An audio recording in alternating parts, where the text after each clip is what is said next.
Boa tarde, eu sou André Mendonça, diretor da editora Duende Amarelo. Hoje nós estamos começando uma nova série de vídeos. A nossa ideia é trazer para o nosso blog, trazer para o nosso canal do YouTube, alguns vídeos que nós já apresentamos em algumas feiras, em alguns eventos. Para começar, nós escolhemos a prosperidade versus o envenenamento mental. Essa palestra, mais recentemente, foi apresentada na Mystic Fair, no Rio de Janeiro, 2016, no Clube Monte Líbano. E há poucos dias, na edição de São Paulo, no São Paulo Expo. Eu convido vocês, então, se ainda não fizeram, se cadastrarem no nosso canal do YouTube, duendeamarelo.com.br. Pelo site, vocês localizam os links para o Facebook, para o YouTube, e aproveitar esse pequeno resumo, essa compilação que nós fizemos para vocês.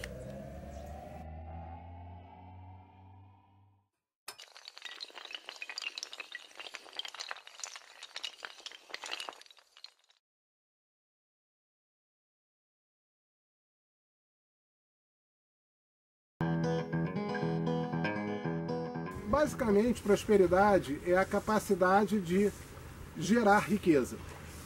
Eu sempre digo que uma pessoa próspera, ainda que você tire tudo dela e a deixe com uma mão na frente e outra atrás, em pouco tempo ela tem tudo de novo. Porque o que ela tem é a capacidade de produzir a riqueza. E vamos definir riqueza. Frequentemente se associa a ideia de riqueza a dinheiro. Não é exatamente assim. Riqueza é a sua liberdade de escolha, é a sua autonomia em tomar decisões. É claro que o dinheiro acaba ficando muito ligado, porque se você tem pouco recurso financeiro, você tem menos opções de escolha. E se as opções que te interessam forem caras, você vai tê-las limitadas. Vai ter essas opções limitadas.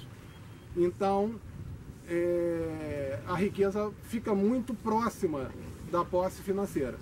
Mas há casos, um exemplo que eu gosto muito de usar, uma pessoa avessa à tecnologia que precise de um celular só para ligar e receber.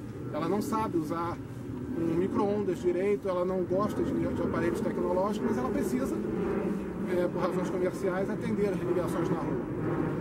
Ela precisa de um celular de teclinha. O que ela quer, o que ela precisa é aquilo.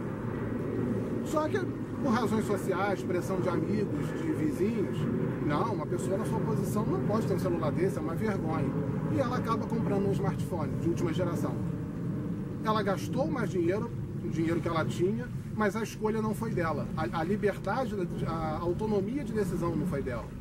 Então, esse é um ato limitante. Resumindo isso, a prosperidade é a sua capacidade em produzir liberdade de escolha.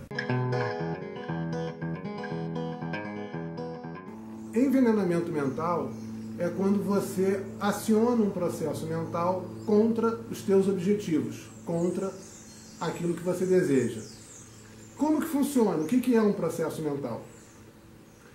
Quando você sonha e você interpreta esse sonho, você está captando uma mensagem do teu inconsciente. A sua mente ela se divide em consciente, subconsciente e consciente.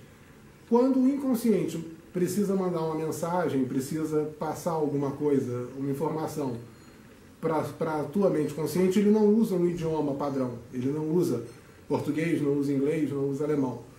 Ele usa uma combinação de símbolos com sensações. E você tem um exemplo claro nisso nos sonhos. Por isso que a gente diz que não existe um livro de sonhos eficiente. Só o livro de sonhos não vai te dizer nada, porque ele é metade do idioma da tua mente. Ele tem o símbolo, mas você precisa, para gerar a mensagem, para produzir a mensagem, você precisa que esse símbolo esteja associado a uma emoção, a uma sensação prazerosa, uma sensação de segurança. Ela vincula aquele símbolo a uma mensagem positiva. Então aquilo é algo que deve ser buscado, é algo que deve ser desejado. E uma sensação de aversão, de medo, de angústia, de frustração, ela deve ser evitada. No sentido inconsciente, consciente, você tem os sonhos e as suas interpretações. No sentido consciente e inconsciente, você tem aí os processos mentais.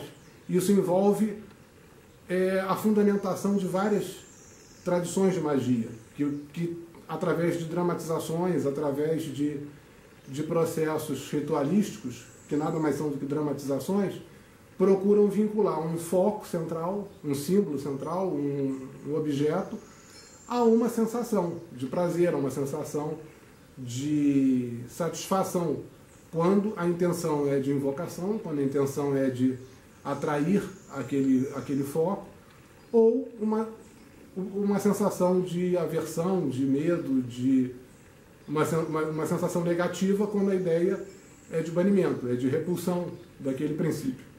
E é dessa forma que você processa, então, a tua comunicação. O que acontece no veneno mental é quando você, sem perceber, aciona um processo desse de forma a trabalhar contra o teu interesse. Um exemplo, você já deve ter visto nas mídias sociais, nas postagens da internet, piadas com a própria falta de dinheiro. Então você tem uma situação de pobreza, uma situação de escassez, uma situação indesejada, carregada de humor. O humor, ele é uma das principais manifestações de prazer. O riso é uma grande manifestação de prazer. Quando a pessoa conta uma piada, você ri, aquilo é algo que melhora até o teu sistema imunológico. Então, quando você associa a escassez a essa sensação prazerosa, pode acontecer do teu inconsciente entender que a escassez é legal, que a escassez é divertida, que a escassez é prazerosa. E temos um exemplo inverso.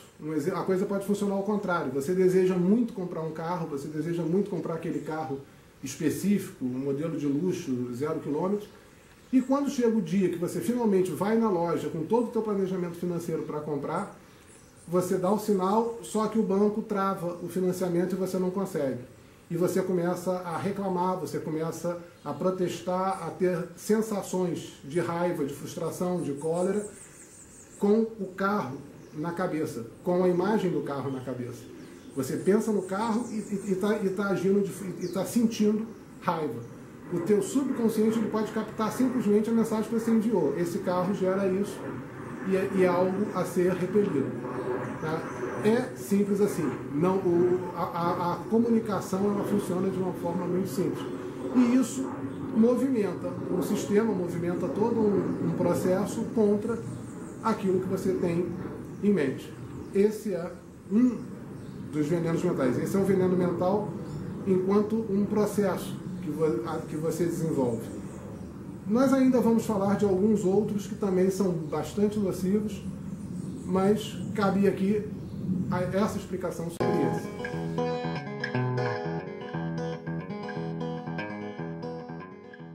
Além dos processos de que nós falamos, há alguns outros venenos que são muito comuns. Não deixam de ser processos, mas são práticas, são sentimentos, são hábitos que a gente aprende desde muito cedo e que efetivamente causam problemas. Um dos mais importantes é o medo.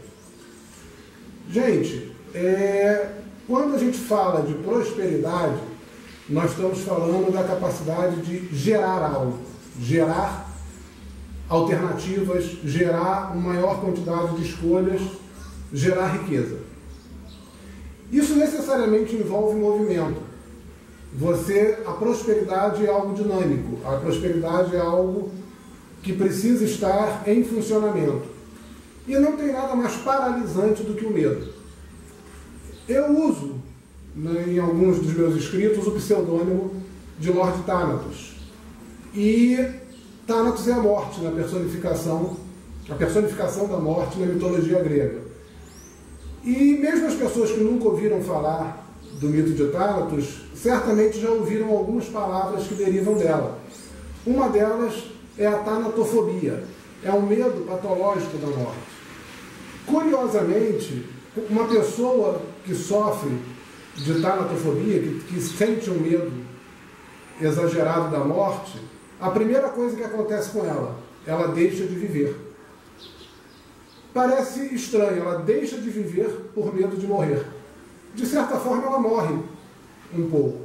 Porque ela deixa de ir a uma festa, ela deixa de fazer uma viagem, ela deixa de pegar um avião, de pegar um trem, simplesmente porque pode vir a acontecer alguma coisa. Então, nada mais paralisante, nada mais limitante do que o medo.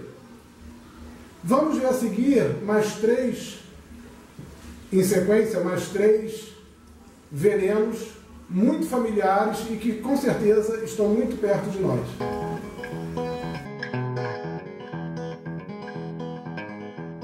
Outro veneno muito perigoso chama-se procrastinação.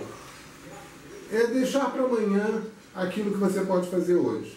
Quem já fez a experiência de botar uma moedinha num cofrinho, aquele cofrinho mesmo do porquinho, ou numa garrafa PET, enfim, pegar aquela moedinha que sobra do mercado, que sobra da feira, e depositar em um recipiente e esquecer que está lá. Em 6 meses, 1 ano, você abre ou quebra aquele porquinho e você encontra ali um volume de dinheiro onde você compra um eletrodoméstico, faz uma pequena viagem, enfim, um volume considerável de dinheiro. Aquilo é o acúmulo de miudezas que você colecionou ao longo do tempo. Com o tempo, a coisa funciona assim também. Aquela coisinha, aquele e-mail que você deixou de enviar, aquele documento que você deixou para assinar amanhã, são pequenas coisas que vão se acumulando e que no final de 6 meses, 1 ano, te tiram aí alguns dias, algumas semanas de produtividade. Mas ainda tem mais um agravante.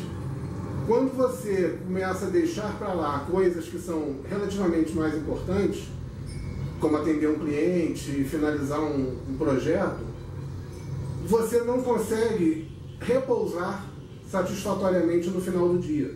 Quando você termina o dia com aquela sensação de que fez tudo que tinha que fazer e mais um pouco, você tem aquele sono gratificado, aquele sono prazeroso de dever cumprido. Consequência disso, você tem um sono mais profundo, mais restaurador, e você acorda no dia seguinte 100% recuperado. Em contrapartida, quando você deixou de fazer coisas que você sabia no fundo que eram importantes, quando você vai se deitar, a tua mente volta para aquilo que era importante.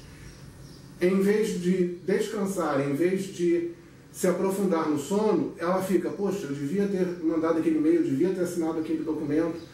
E você não dorme tão profundamente, você não se recarrega tão profundamente, e amanhã começa o dia já, não com 100%, mas com 90%, com 80% do teu potencial carregado. Isso, somado ao tempo que você perdeu, multiplica em muito o teu prejuízo de produtividade, o teu prejuízo de obtenção de resultados com o que você pretende fazer. Então, convém olhar para o seu local de trabalho e procurar o que você já podia ter feito que ficou para amanhã.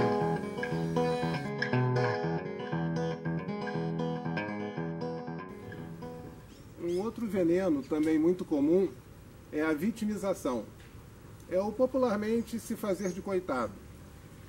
Isso é um veneno porque, de certa forma, você valoriza em você qualidades como fraqueza, debilidade, vulnerabilidade, enfim, quando você valoriza fraquezas em você. O fato é que você alimenta essas qualidades e se torna, de fato, mais fraco, mais vulnerável, mais débil. Claro, como nós falamos no início, que se você depender de escolhas que exijam tolerância, resistência, força, você tem menos escolhas, você tem menos riqueza. É mais ou menos como uma criança. Esse é um veneno que ele é muito fácil de se viciar. É a manha da criança pequena. Ela percebe que ao chorar, ao se fazer de sofrida, ela consegue as coisas que ela quer. Ela se acostuma a repetir esse processo e assim ir conseguindo as coisas por esse meio.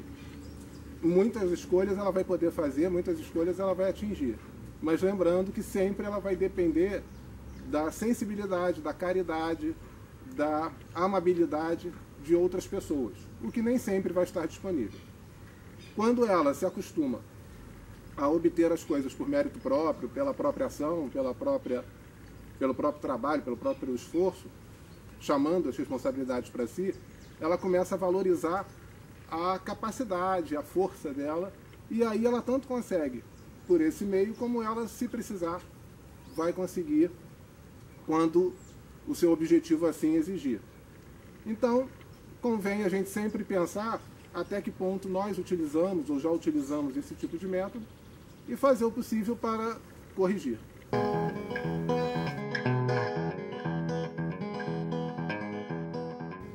Bem, e por último, não que seja só esses os venenos, há inúmeros outros. Eu citei aqui esses porque são os mais comuns, os mais frequentes, e se a gente conseguir remediar, se a gente conseguir tratar em nós esses venenos, a nossa prosperidade, o nosso resultado nos nossos objetivos já vai ser extremamente satisfatório. Esse que eu deixei para o final foi a ingratidão. Ele é muito falado do ponto de vista metafísico, do ponto de vista místico, que também tem um grande valor, mas eu vou pegar por baixo, pelo aspecto comercial mesmo. Quando você fala de gratidão, você fala de satisfação em pagar.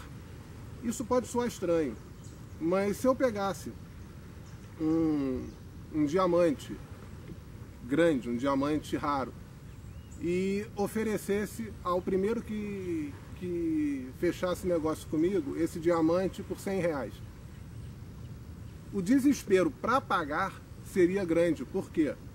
Porque todo mundo põe muito mais valor naquele produto do que no dinheiro que eu mencionei, do que no montante que eu mencionei. Ora, então quando você sente satisfação em pagar, significa que você está valorizando o produto que você está pagando, ou o serviço que você está pagando. E isso, para quem te oferece, é algo muito valioso. Qualquer comerciante gosta de ter o seu serviço, o seu produto valorizado. Ele vai ter mais gosto em te atender, ele vai ser mais generoso ao negociar com você e vai te dar futuramente, de uma forma ou de outra, mais condições, mais opções, mais chances de ter mais escolhas.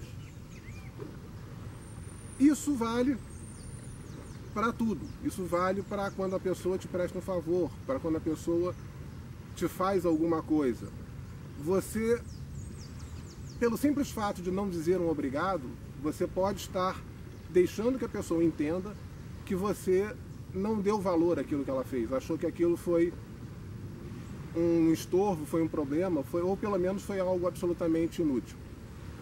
E essa pessoa, com certeza, vai ter menos predisposição em colaborar com o seu fornecimento de escolhas. Ou seja, vai ter menos predisposição em ser um parceiro na sua prosperidade. Grosso modo, é isso. Obrigado.